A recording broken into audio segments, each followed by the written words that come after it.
नमस्कार दोस्तों, एस्ट्रोबिलीफ एस्ट्रोलॉजी में आपका स्वागत है। मैं विवेक दुबे। दोस्तों, आज मैं बात करूंगा केंद्र और त्रिकोण के बीच में जो अपना एक बहुत ही बेहतरीन संबंध होता है, मैं उसे कुछ जो मेरी समझ में आता है मैं आपके सामने रखने की कोशिश करूंगा। बाकी आपके ऊपर ये वीडियो अच्छा लगे तो ज़रूर लाइक कीजिएगा और चैनल को सब्सक्राइब कीजिएगा। और आगे बढ़ने से पहले भी दोस्तों एक छोटी सी इन्फॉर्मेशन, अगर आपने मेरे इंस्टाग्राम प्रोफाइल पे विजिट नहीं किया, लिंक मैंने डिस्क्रिप्शन में दी है। एस्ट्रोलॉजी से रिलेटेड काफ़ी इंटरेस्टिंग नॉलेजेबल पोस्ट आपको वहाँ पे मिलेगी, तो आप वहाँ पे एक बार विजिट ज़रूर कीजिएगा। साथ ही साथ आपके लाइफ से जुड़े जो और भी सब्जेक्ट्स हैं, लाइक रिलेशनशिप, मैरिज, वेल्थ, या फिर राहु को चार्ट में कैसे देखना है, जेमस्टोन कौन सा धारण करना है, पंच महापुरुष योग, इन सब चीज़ों से रिलेटेड वीडियोस आपको मेरे YouTube पे मिल जाएगा। उसके लिए आप मेरे YouTube की प्लेलिस्ट को ज़रूर देखिएगा।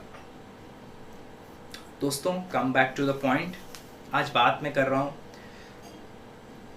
केंद्र, यानी कि 1, 4, 7, 10 ये केंद्र भाव होते हैं। 4 केंद्र भाव होते हैं पूरे कुंडली में, और 8 जो होते हैं करीबन वो ट्राइन्स होते हैं, यानी कि दूसरा, तीसरा, पाँचवा, छठवा, 8वां, 9वां, 11वां, 12वां, ये ट्राइन्स होते हैं हमारे पर्टिकुलर चार्ट में, हर एक चार्ट में। तो आज हम इसको समझेंगे और इसको हम थोड़ा सा, मैं जो भी मेरी समझ है मैं आपके सामने रखूँगा।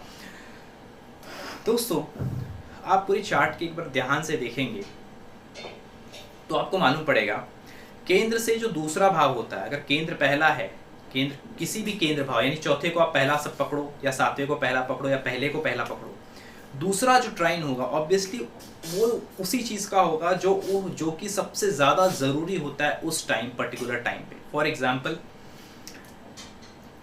एसेंडेंट से स्टार्ट करता हूँ मैं। Ascendant is the first house of your chart, यानी कि लग्न जो होता है हमारी कुंडली का पहला भाव होता है। लग्न क्या दर्शाता है दोस्तों? लग्न जो होता है हमारी पर्सनैलिटी को दर्शाता है, हमारा समाज की तरफ जो व्यू है, हमारे व्यूज़ को दर्शाता है, हमारी इन शॉर्ट बिहेवियर, हमारा फिटनेस, हमारा फिजिकल एग्जिस्टेंस, इन सब चीज़ों को एसेंडेंट दर्शाता है। ठीक है। अब एक पर्टिकुलर लाइफ जब आती है, एक पर्टिकुलर लाइफ बॉर्न होती है, तो सबसे पहले यानी कि फर्स्ट हाउस इज एसेंडेंट, जो कि बॉर्न हुआ, यानी कि आपका एक स्वरूप इस जगत में आया। उसके बाद सेकंड हाउस की उसे सबसे ज़्यादा ज़रूरत होती है, जो कि फैमिली होती है। फैमिली में ट्रेडिशंस होते हैं, फैमिली के अंदर एक फैमिली। दोस्तों, सेकंड हाउस कभी भी आप ध्यान से देखोगे तो आपको ये भी समझ में आएगा कि वो फैमिली को ये दिखाता है कि आपकी फैमिली किस लेवल की है। यानी कि कहने का मतलब, आपने सुना होगा कोई फैमिली बहुत हाई स्टैंडर्ड होती है, कोई बहुत आपको ऐसा दिखेगा कि जो ट्रेडिशंस को बहुत फॉलो करने वाली होती हैं।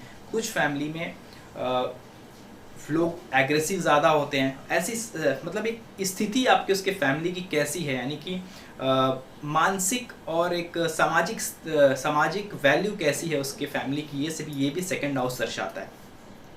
तो सेकंड हाउस की सबसे ज़्यादा ज़रूरत होती है, यानी कि वहाँ पे एक तरह से संस्कार भी कहा जाता है, संस्कार भी डेवलप, यानी कि फैमिली के अंदर एक बच्चा तो छोटा होता है, बहुत छोटा जब होता है तो वो बहुत कुछ देखता है, लोगों से सीखता है, पहली भाषा समझता है, लोगों का आचरण देखता है, तो उसके अंदर भी कुछ पर्टिकुलर उस चीज़ों को लेके जो ग्रोथ होती है, ये सेकंड हाउस की सबसे पहली ज़रूरत हमारी होती है। सेकंड हाउस यानी कि फैमिली, वेल्थ भी है यहाँ पे। वेल्थ ऑब्वियसली बिना वेल्थ के ये जो फर्स्ट हाउस है उसको सपोर्ट नहीं मिल सकता, तो second house is the wealth also. Third house को आप थोड़ा समझने की कोशिश कीजिएगा। थर्ड हाउस दोस्तों आपका पराक्रम होता है, यानी एसेंडेंट का पराक्रम। और आपको एक चीज़ ध्यान देना है, तीसरे घर के लिए पहला घर 11वां होता है, यानी कि first house is the gain of the third. समझ गया? तीसरे का गेन है पहला घर, यानी कि तीसरा घर को जो भी मिलेगा वो पहले से ही पहले के द्वारा ही मिलेगा, यानी कि एसेंडेंट के द्वारा ही मिलेगा। फॉर एग्जाम्पल, आपको यहाँ पे पराक्रम दिखाना है। पराक्रम क्या होता है? जब बच्चा छोटा सा, जब फर्स्ट टाइम ट्राई कर रहा है चलने का, वो भी पराक्रम है। यानी कि फर्स्ट क्रिएट, बोलते हैं ना कि एक रिस्क टेकिंग एबिलिटी जो आपके अंदर आती है। यानी कि कुछ बच्चे आपने देखा होगा बहुत जल्दी रोते हैं, कुछ जल्दी नहीं रोते हैं, गिरने के बाद भी नहीं रोते हैं बचपन में। कुछ जो होते हैं बहुत ईजिली किसी के पास चले जाते हैं, कुछ जो नहीं जाते हैं। तो ये भी एक छोटा सा, बोलते हैं ये छोटा सा डेयर है, ये छोटी छोटी डेयरिंग्स हैं हमारे बच्चे की।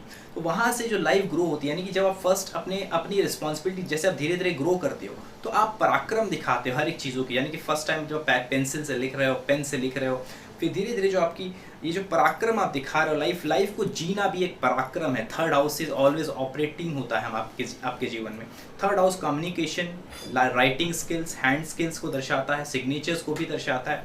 थर्ड हाउस आपके मास कम्युनिकेशन एबिलिटी, यानी कि आप कितना कॉन्फिडेंटली बोल सकते हो, इस कॉन्फिडेंस, रिस्क टेकिंग एपेटाइट इसको दर्शाता है। जब आपके अंदर ये धीरे धीरे डेवलप होता है, तो ये देखिए, ये फर्स्ट हाउस का एक चक्र जो होता है ये क्लियर हो गया। अब आप यहाँ पे फोर्थ हाउस के बारे में बात करूंगा। अब फोर्थ हाउस से लेके सिक्स्थ हाउस तक का जो रिलेशन है मैं आपको समझाऊंगा।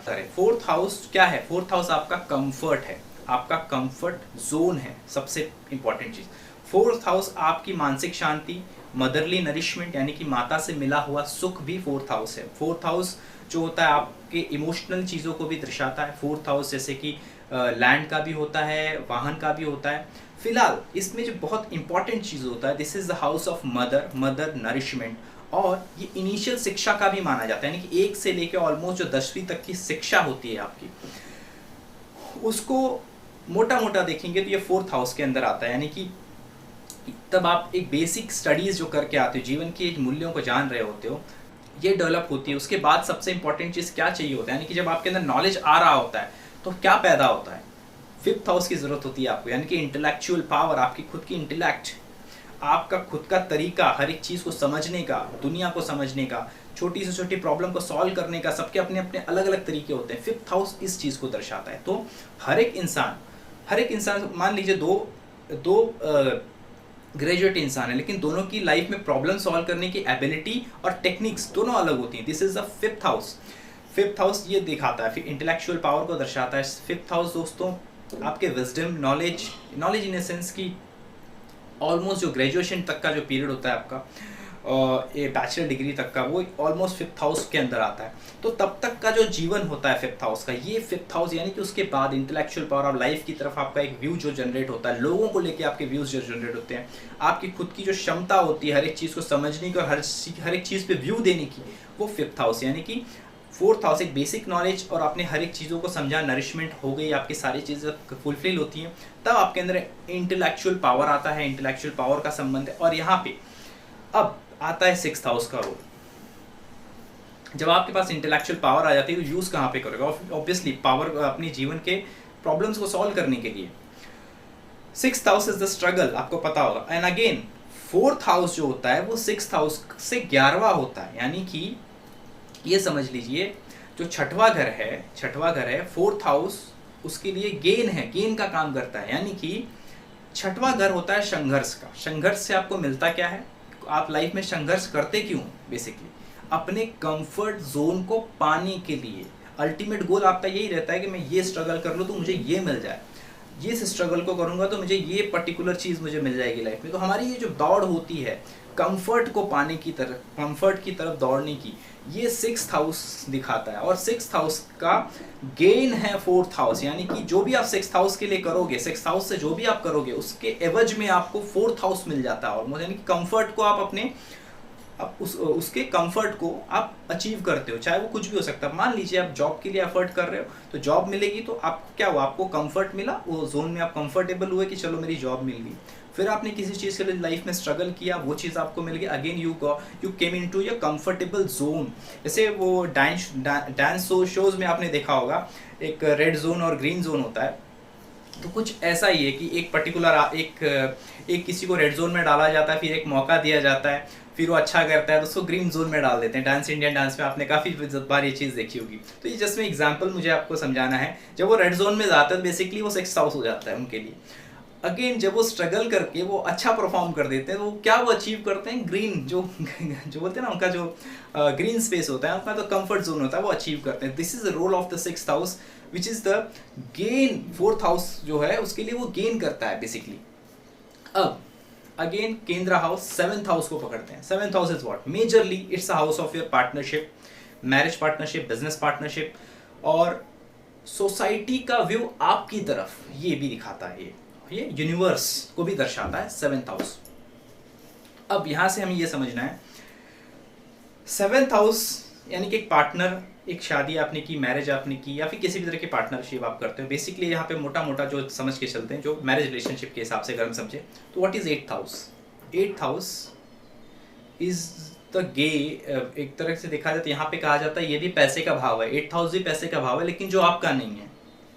तो इसमें डॉरी आती है, इसमें बहुत कुछ आता है, आपको मालूम है। ये हिडन कहा जाता है, ये हिडन चीज़ों का है। ऑब्वियसली जो फिजिकल इंटीमेसी होती है एक पार्टनर के बीच में और एक बहुत गहरे मित्र उनके बीच में, जो एक अच्छे दोस्त होते हैं उनके बीच का भी, जो बोलते हैं ना कि कुछ बहुत सारी प्राइवेट बातें होती हैं जो वो चाहते हैं कि और किसी को हमारे बिजनेस की बातें और किसी को हमारे तक ही होनी चाहिए, जॉब एम्प्लॉयज़ को नहीं पता चलनी चाहिए। तो ये ऐसा मतलब कि कुछ चीज़ों को, सेम चीज़ अगर आप, जैसे मैंने कहा कि अगर आप हस्बैंड वाइफ की बात करें तो फिजिकल इंटीमेसी ये हिडन होता है, वैसे ही बिजनेस की बात करें तो बिजनेस की जो मेजर पॉइंट ऑफ व्यूज होते हैं, अगर वो दो पार्टनर हैं तो उनके बीच में ही होना चाहिए। वो चाहे कभी नहीं चाहेंगे कि एम्प्लॉयज़ के बीच में या ओवरऑल द कंपनी, जब वो चाहेंगे तभी वो पब्लिक करेंगे, उसके पहले नहीं करना चाहेंगे। तो वो हिडन चीज़ों को भी दर्शाता है कि ये पर्टिकुलर के ये जो दो पार्टनर्स हैं बिजनेस, इनके बीच में कुछ चीज़ें ऐसी होंगी जो कि दुनिया से छुपी होंगी। ये भी दर्शाता है 8th हाउस, जो कि सबसे ज़्यादा ज़रूरत होती है, बिकॉज इसके बिना पार्टनरशिप चल नहीं सकती। You can't share each and everything about your business in society, even your personal life, जो आपकी लाइफ है, मैरिड लाइफ, उसके बारे में पब्लिकली बात करना किसी को पसंद नहीं आएगा। तो उसके लिए 8th हाउस की ज़रूरत होती है, यानी कि जब आपके जीवन में कोई आता है तो सबसे पहले जो आपको चाहिए होता है, आपको प्राइवेट जोन, सीक्रेट जोन चाहिए होता है, तो वो 8th हाउस देता है आपको, सबसे ज़्यादा हमें उसकी ज़रूरत होती है।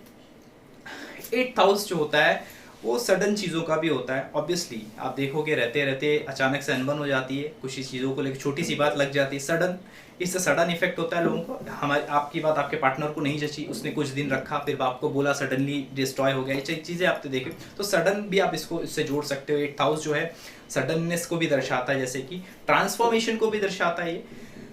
तो 7th हाउस के बाद सबसे इंपॉर्टेंटली अगर आप देखोगे 8th हाउस की में जरूरत पड़ती है, जहाँ पे हम उस पर्टिकुलर रिलेशन, जो नया रिलेशन बना है, उसको ग्रो करने के लिए कोई प्राइवेसी, कुछ हिट चीज़ों को हिडन रख सके, ठीक है। तो ये होता है 8th हाउस। 9th हाउस, अब अगेन मैं कहूँगा 9th हाउस आपको पता होगा भाग्य भाव, रिलीजियस धर्म त्रिकोण में से एक है, जैसे कि पहला, पांचवा, नौवां धर्म त्रिकोण है, आपको पता ही होगा। तो 9th हाउस को बहुत इंपॉर्टेंट भी माना जाता है। भाग्य भाव उच्च शिक्षा का भी होता है, यानी कि PhD, doctorate degree, master degree, ये सारी चीज़ें जो होती है वो 9th हाउस से दिखी जाती हैं। तो 9th हाउस मेजर में क्या दिखाएगा? 9th हाउस दूर की यात्राओं को भी दर्शाता है। 9th हाउस बेसिकली भाग्य भाव, मेजरली इसे कॉमन भाषा में हम समझे तो पहले ये कहा जाता है एक शब्द में, ये भाग्य भाव। जैसे कि चौथा भाव सुख भाव कहा जाता है, पांचवा भाव विद्या कहा जाता है, छठवां संघर्ष, सातवां पार्टनरशिप, आठवां छुपी हुई चीज़ों को कहा जाता है, और मृत्यु का भाव भी कहा जाता है आठवें भाव को। नौवां भाव को क्या कहा जाता है? नौवां भाव को मेजरली भाग्य भाव कहते हैं। अब नौवें भाव के यहाँ पे सातवें से रिलेशन क्या है? 11वां, यानी कि नौवें भाव के लिए सातवां जो है वो गेन है। बेसिकली आपने बहुत बार देखा होगा, किसी की शादी हुई, उसका अचानक बिजनेस अच्छा चलने लगता है, किसी की बोलते हैं ना, किसी की जॉब में प्रमोशन हो गई। आपने बहुत बार ये सुना होगा कि मेरी वाइफ लकी है, मेरी वाइफ ऐसी है, मेरी वाइफ वैसी है। लोग बताते हैं उनके बारे में जब उनके जीवन में कुछ अच्छा होता है, या कभी कभी आप बुरा भी सुनोगे। तो यही होता है कि depend upon the planetary positions, वो कैसा वहाँ पे उनके चार्ट में प्लेस्ड है। तो ये एक तरह से ये दिखाता है, ये भाग्य भाव जो दर्शाता है। भाग्य भाव यानी कि देखो, भाग्य का रोल यहाँ पे बहुत सिंपल सा समझना है। पार्टनर अच्छा भी हो सकता है, बुरा भी हो सकता है। आपकी जो पार्टनरशिप की जो जर्नी है वो अच्छी भी हो सकती है, बुरी भी हो सकती है। ये जो जर्नी है बेसिकली, जो दो एक नया एग्जिस्टेंस आपकी लाइफ में आता है 7th हाउस के थ्रू, उसके लिए भाग्य भाव यानी कि या तो कुछ बहुत अच्छा होगा, या तो कुछ लाइफ में थोड़ा सा बदलाव, यानी कि लाइफ में एक सडन जो बदलाव। भाग्य क्या है? भाग्य जो होता है आपके जीवन में सडन चेंज देता है, पॉजिटिव और negative, it's depends upon your planetary positions. But 9th house का कनेक्शन अगर आप ध्यान से देखेंगे तो वो सप्तम का गेन दिखाता है, यानी कि वो ये दिखाता है 7th हाउस जो है वो 9th हाउस का गेन है, जैसे मैंने कहा, यानी कि 9वें भाव का गेन है, यानी कि भाग्य। जैसे मैंने कहा कि भाग्य अच्छा होता है तो कहते हैं ना कि किसी की शादी की लाइफ बहुत अच्छी है, किसी की नहीं अच्छी, ये भाग्य की बात है। तो ये एक वहाँ का गेन है। गेन कैसा है? वो depend upon the planetary positions. अब बात करते हैं आखिरी केंद्र यानी कि दशम भाव की। दशम भाव क्या है दोस्तों? दशम भाव आपका कर्म भाव है, your profession, your status. Majorly देखा जाए तो हम इसे अपना कर्म और स्टेटस से इसको जोड़ते हैं। 10वें भाव को कर्म और स्टेटस से, ये मोटा हम समझे तो ये हमारा कर्म दिखाता है, हमारा स्टेटस यानी कि किस लेवल पे आप हो, वो चीज़ों को दर्शाता है ये 10th हाउस। अब अगर आप काम करते हो, वर्क करते हो, सबसे पहले आपको क्या चाहिए? अगर आप बाहर काम कर रहे हो तो ऑब्वियसली आपको उसके बदले में गेन चाहिए, फायदा चाहिए। You need a profit in return of your work, right? So 10th house is the house of profession and house of work, तो उसके बदले में आप चाहते हो कि पैसा मिले, गेन मिले, वेल्थ मिले, वॉट आज की दुनिया में सब वेल्थ या फिर कुछ भी रिलेटेड, मोस्टली तो वेल्थ ही मांगते हैं। उसके बाद की बात होती है कि राइजिंग चाहिए, प्रोफेशनल राइजिंग चाहिए, वो अलग बात है।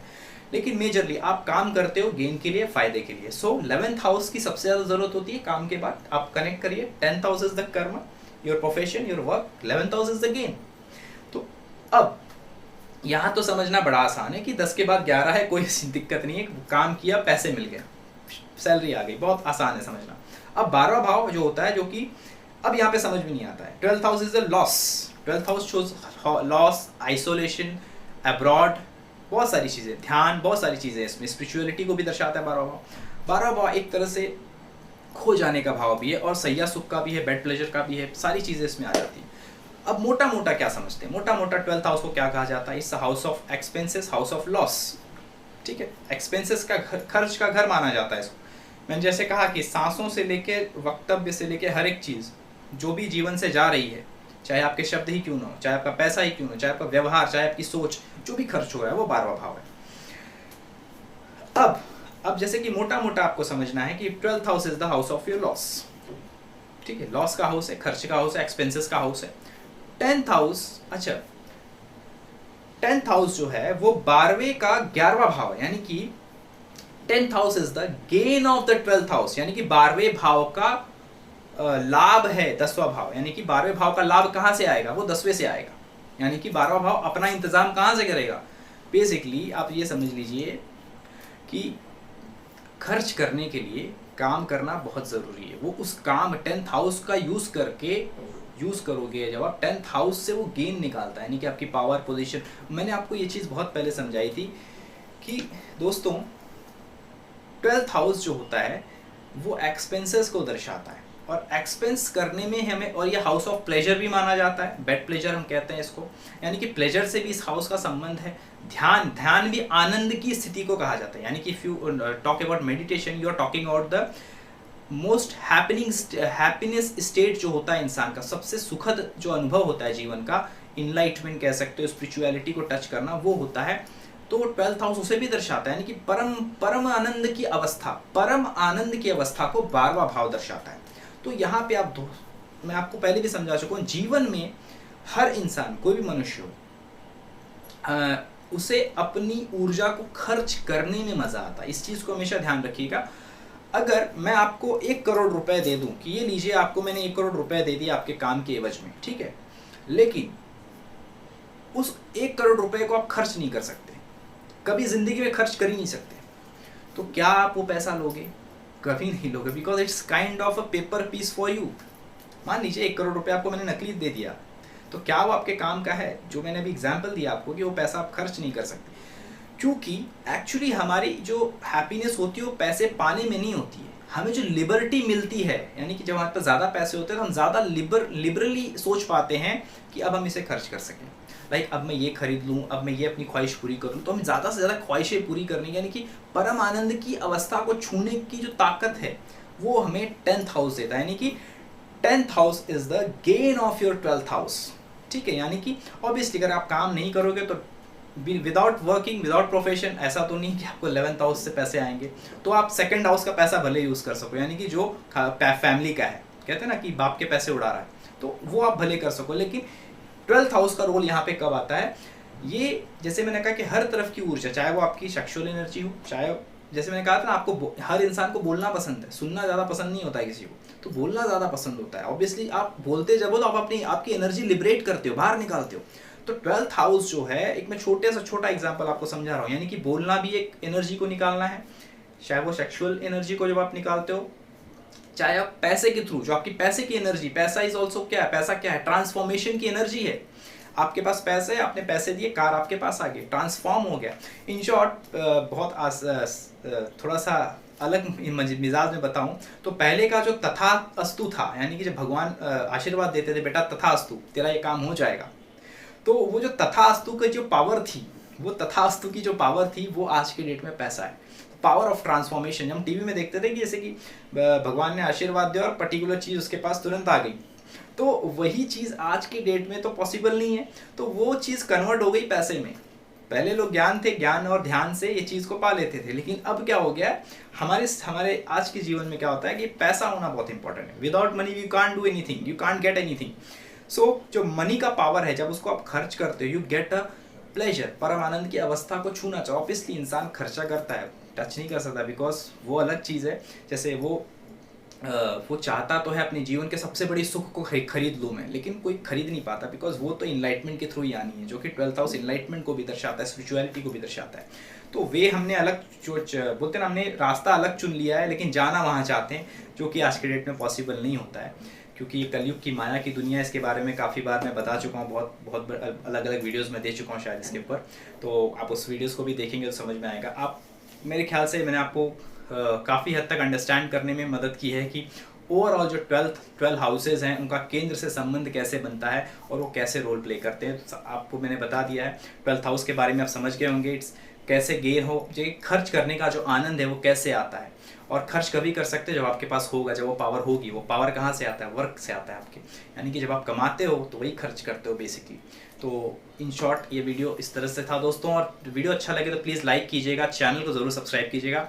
मिलता हूँ फिर किसी अच्छे वीडियो के साथ, तब तक के लिए आपको नमस्कार।